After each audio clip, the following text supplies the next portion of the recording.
नमस्कार दोस्तों, हमने स्टार्ट की हुई है अपनी 10th क्लास की हिस्ट्री की प्रीवियस ईयर क्वेश्चंस की सीरीज। अभी भी अगर हमने अपनी स्टडी स्टार्ट नहीं की है तो ये वो इम्पोर्टेंट क्वेश्चन हैं मेरे दोस्तों, जिनको अगर हम रिवाइज कर लें, एक बार अच्छे ढंग से पढ़ लें, जो पिछले एग्जाम्स के अंदर आए हुए हैं, तो ये आपके लिए बेनिफिशियल हो सकते हैं। तो हम देखते हैं आज का इम्पोर्टेंट क्वेश्चन कौन सा है। सबसे पहले हम चलते हैं, क्वेश्चन क्या है, how did the nationalism develop through culture in Europe. बहुत इंपॉर्टेंट क्वेश्चन है, 5 मार्क्स का, पेपर के अंदर कई बार रिपीट किया हुआ क्वेश्चन है। आप देख सकते हैं, चेक कर सकते हैं कि जो नेशनलिज्म है उसको डेवलप करने में कल्चर का क्या रोल है। या तो ऐसे एग्जाम में पूछा जाता है, या कल्चर एक इंपॉर्टेंट रोल निभाता है आइडिया ऑफ नेशनलिज्म को डेवलप करने में यूरोप में। हमने कुछ एग्जाम्पल के साथ इसको क्या करना है, क्वेश्चन को सॉल्व करना है, बताना है। सबसे पहले हम चलते हैं, हमने इसके अंदर लिखना क्या है, nationalism in Europe develop greatly through the cultural activity. जो नेशनलिज्म था ना यूरोप के अंदर, वो डेवलप कैसे हुआ, कल्चरल एक्टिविटीज के थ्रू हुआ। Culture helped people to feel united. Culture क्या फील कराता है हमें यूनाइटेड होने में, कि हमें ये फील कराता है कि हम सभी के सभी लोग क्या हैं, यूनाइटेड हैं।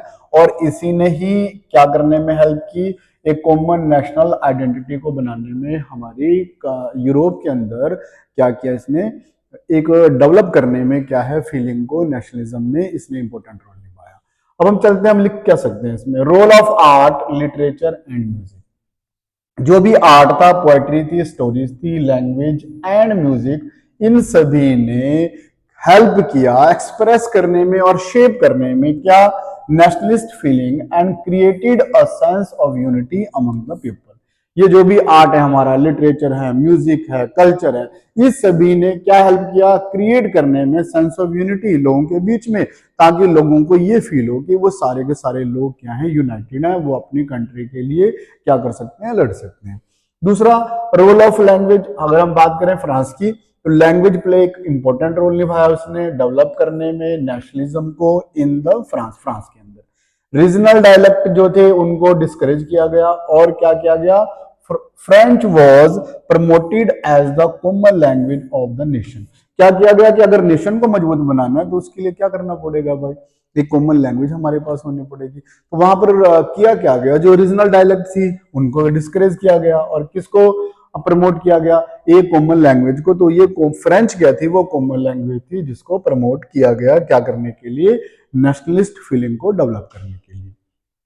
थर्ड नंबर पे हम चलते हैं, nationalism in Poland through culture. अब अगर हम बात करें, अगर हम पोलैंड की, यहाँ पर एक इवेंट दिया है, क्या समझाया गया है कि जब पोलैंड को ऑक्युपाइड कर लिया रशिया ने, है ना, तो वहां पर जो पोलिश लैंग्वेज थी, उस पोलिश लैंग्वेज को उसने हर जगह से हटा दिया। ठीक है, अब वहां पर क्या था, वो एक, जो पोलैंड था ना, तो वो एक इंडिपेंडेंट नेशन था, है ना, यट नेशनलिस्ट फीलिंग, लेकिन उनके लोगों के अंदर अपनी कंट्री के लिए नेशनलिस्ट फीलिंग क्या थी, लगातार उनके मन में बैठी हुई थी। एंड उन्होंने उसको अलाइव रखा, किसके थ्रू रखा, अपने म्यूजिक के थ्रू और अपने लैंग्वेज के थ्रू। पोलैंड को कैप्चर करने के बाद रशिया ने क्या किया, पोलिश लैंग्वेज को खत्म करने की कोशिश की, लेकिन वहां के लोगों ने अपनी लैंग्वेज को क्या करके रखा, बनाए रखा। किसके थ्रू बनाए रखा, म्यूजिक के थ्रू बनाए रखा और लैंग्वेज के थ्रू। एक कारोल पुरपिंस्की, जो एक वहां पर उस समय के एक फिलोसोफर थे, उन्होंने सेलिब्रेट किया नेशनल स्ट्रगल को, किसके थ्रू, अपने ओपेराज और म्यूजिक के थ्रू। अपने ओपेरा और म्यूजिक के थ्रू उन्होंने क्या किया, जो नेशनलिस्ट स्ट्रगल था ना, उसको दिखाने की कोशिश की। किसने, कारोल कुरस्पिंस्की ने क्या किया, नेशनलिस्ट फीलिंग को लोगों के अंदर अपने म्यूजिक के थ्रू बढ़ाने की कोशिश की। The Polish language was removed from school. Russia ने क्या किया, रशियन लैंग्वेज को ऊपर एम्फसाइज करना जो स्टार्ट कर दिया, पोलिश लैंग्वेज को रिमूव कर दिया। एंड रशियन वॉज इम्पोज्ड, जबरदस्ती रशियन लैंग्वेज को इम्पोज किया।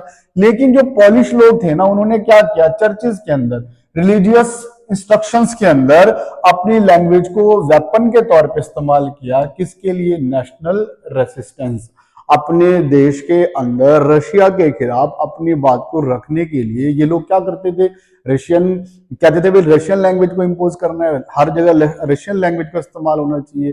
लेकिन पोलिश लोग क्या करते थे, जहां भी चर्च की गैदरिंग होती थी, रिलीजियस इंस्ट्रक्शंस होती थी, वहां पर इसको एज ए वेपन के तौर पे इस्तेमाल करते थे। किसको, पोलिश लैंग्वेज को।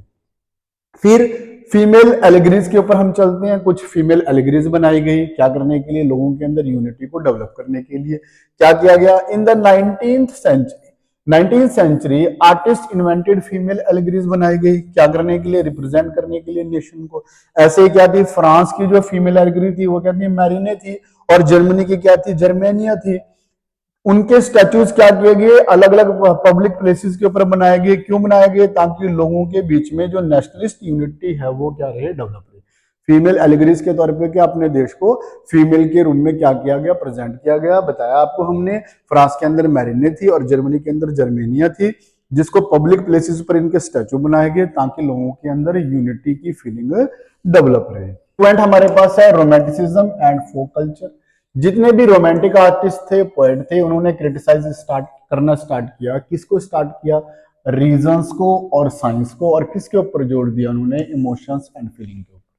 अब ऐसे एक जर्मन फिलोसोफर थे जिनका नाम क्या था? जॉन बटरफ्लाइड। उन्होंने क्या क्या उनका क्या मानना था कि जर्मन जो कल्चर है ना, ट्रू जर्मन कल्चर, वो आपको कहाँ मिलेगा? वो मिलेगा कॉमन पीपल के अंदर। और कॉमन पीपल को उन्होंने क्या नाम दिया? दास वोल्फ।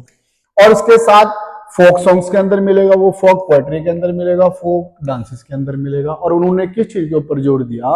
उन्होंने जोर दिया ट्रू स्पिरिट के ऊपर, ट्रू स्पिरिट ऑफ नेशन के ऊपर, जिसको उन्होंने क्या नाम दिया? वॉल्किगिस्ट नाम दिया कि ये हमारे पास क्या है? ट्रू स्पिरिट ऑफ नेशन है। तो इस तरह के ये इंपॉर्टेंट क्वेश्चन है, हम रिपीट कर रहे हैं, डेली का 1 क्वेश्चन करते हैं। तो ऐसे क्वेश्चनों को आप जरूर एग्जाम की तैयारी के लिए एक बार पढ़ें। ये कई बार रिपीट किए हुए क्वेश्चन है जो मैं बार बार आपके साथ डिस्कस कर रहा हूँ, बार बार आपको बताने की कोशिश कर रहा हूँ।